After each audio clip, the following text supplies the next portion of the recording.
Hello दोस्तों, आज हम साइंस का टेस्ट लेकर आए हैं। और दोस्तों इसमें बहुत ही महत्वपूर्ण प्रश्न हैं जो आपके रेलवे, एनटीपीसी, आरआरबी और भी कोई जो भी प्रतियोगी परीक्षाएं होंगी उसके लिए बहुत ही महत्वपूर्ण प्रश्न हैं। तो दोस्तों हम शुरू करते हैं। हमारा पहला प्रश्न है कि चर्म रोग के उपचार में प्रयोग किया जाने वाला रेडियो आइसोटोप है। तो दोस्तों जो स्किन डिजीज़ होती हैं उसके लिए रेडियो आइसोटोप होता है रेडियो फास्फोरस। तो इसका सही आंसर होगा ऑप्शन सी। हमारा अगला प्रश्न है कि बहुत अधिक ऊंचाई पर मनुष्य की लाल रुधिर कणिकाओं का आकार बढ़ जाता है, इनकी संख्या बढ़ जाती है, इनका आकार छोटा हो जाता है या इनकी संख्या घट जाती है। तो दोस्तों बहुत अधिक ऊंचाई पर मनुष्य की जो आरबीसीज होती हैं उनकी संख्या बढ़ जाती है। ठीक है, तो इसका सही उत्तर होगा ऑप्शन बी। ऐसा इसलिए होता है क्योंकि ऊंचाई पर वायुमंडलीय दाब कम हो जाता है। अगला प्रश्न है कि आधुनिक चर्म शोधन उद्योगों में ऐसी कौन सी भारी धातु पाई जाती है जो विषैली होती है। तो दोस्तों इस धातु का नाम होता है क्रोमियम। अगला प्रश्न है कि स्ट्रोंशियम लवण के द्वारा बुनसेन ज्वाला को कौन सा रंग प्रदान किया जाता है। तो दोस्तों ये पोस्ट क्वेश्चन पूछा भी गया है एग्ज़ाम में। इसका सही उत्तर है ऑप्शन सी, किरमिजी लाल। और ये इसी प्रकार लिखा जाता है, किरमिजी। अगला प्रश्न है कि कृत्रिम सैटेलाइट के अंदर व्यक्ति भारहीन महसूस करता है क्योंकि पृथ्वी के आकर्षण का बल, दोस्तों पृथ्वी के आकर्षण का बल अभिकेंद्रीय बल के समान हो जाता है, इसलिए वो भारहीन महसूस करता है। जो अभिकेंद्रीय बल होता है इसको हम शो करते हैं F बराबर mv² अपॉन r से। अगला प्रश्न है कि आधुनिक शक्तिशाली चुंबक किससे बनते हैं। तो दोस्तों आधुनिक शक्तिशाली चुंबक एल्यूमिनियम, कोबाल्ट और निकिल की मिश्र धातुओं से बनते हैं। एल्यूमिनियम प्लस कोबाल्ट और निकिल Ni, इनकी मिश्र धातुओं से बनते हैं। अगला प्रश्न है कि निम्नलिखित में से कौन सी घटना सबसे पहले घटी थी। तो अल्बर्ट आइंस्टीन ने सामान्य आपेक्षिकता सिद्धांत प्रस्तुत किया।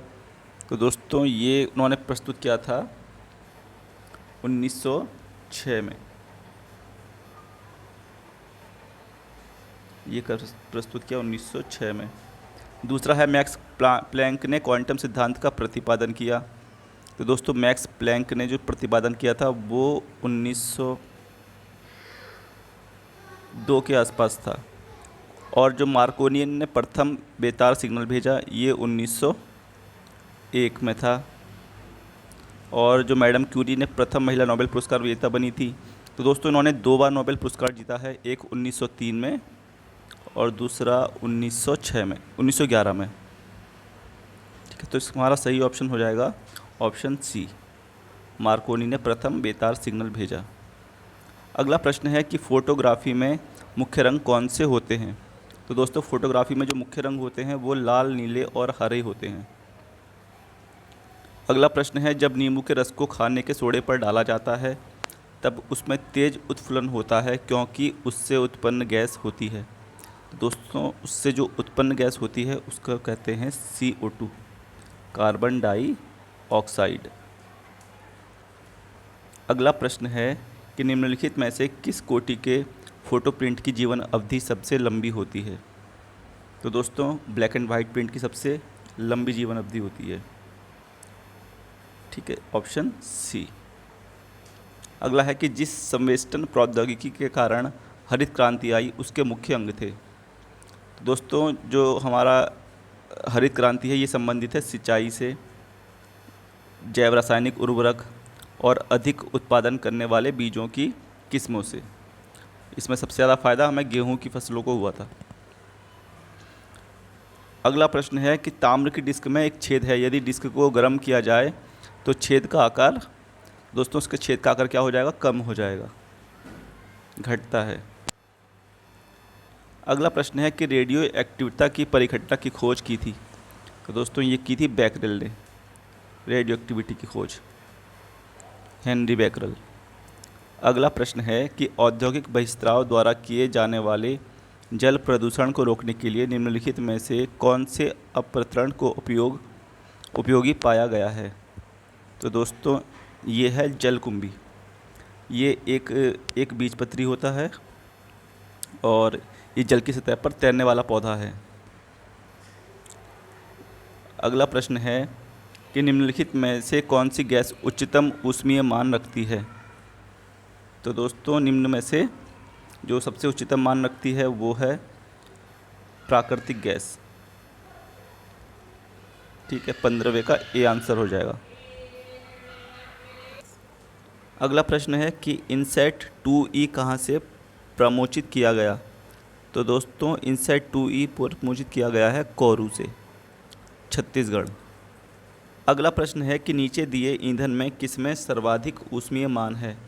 तो दोस्तों ऊपर बता चुके हैं, सर्वाधिक ऊष्मीय मान प्राकृतिक गैस में होता है। अगला प्रश्न है कि सागर में बहते हिमखंड के द्रव्यमान के कुल 10 भागों में कितना जल तल के ऊपर होगा। तो दोस्तों 1 भाग जल के ऊपर रहता है। ठीक है, 1/10 भाग डूबता है, तो 10 में से 1 भाग ऊपर रहेगा। ठीक। अगला प्रश्न है कि चंद्रमा पर क्या नहीं होने के कारण वहाँ किसी प्रकार का जीवन नहीं है। तो दोस्तों चंद्रमा पर एक तो जल नहीं है, ठीक है, इस कारण वहाँ पर जीवन की संभावना नहीं है। अगला प्रश्न है कि नाभिकीय रिएक्टर में इनमें से कौन सा ईंधन का काम करता है। तो दोस्तों नाभिकीय रिएक्टर में जो ईंधन का काम करता है वो है यूरेनियम।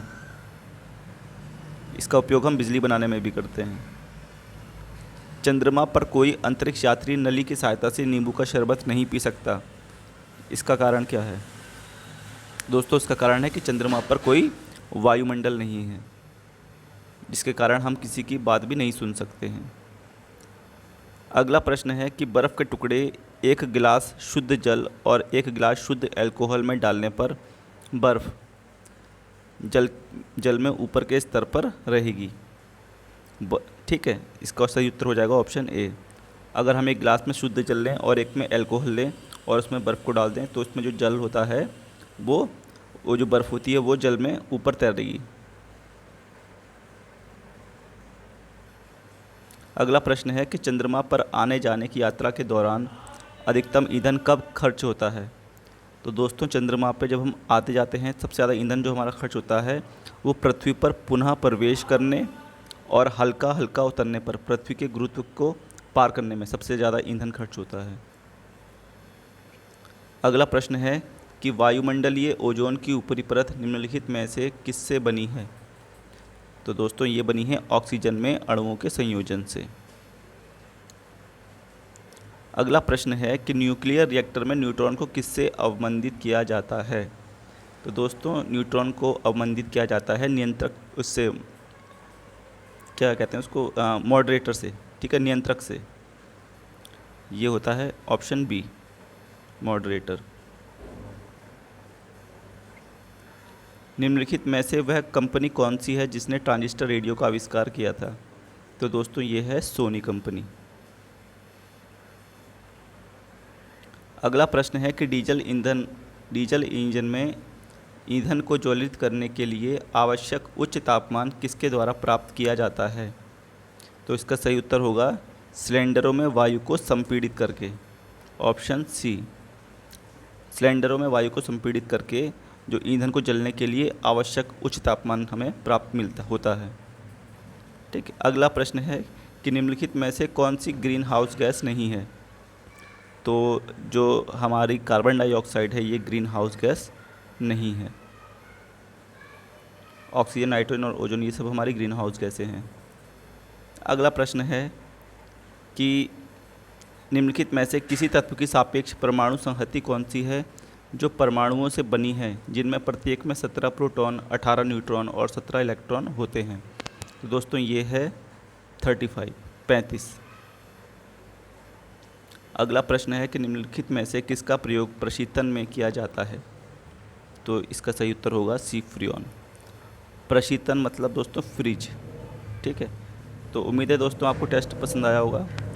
तो यदि पसंद आए तो प्लीज़ लाइक, कमेंट और शेयर ज़रूर करें। धन्यवाद।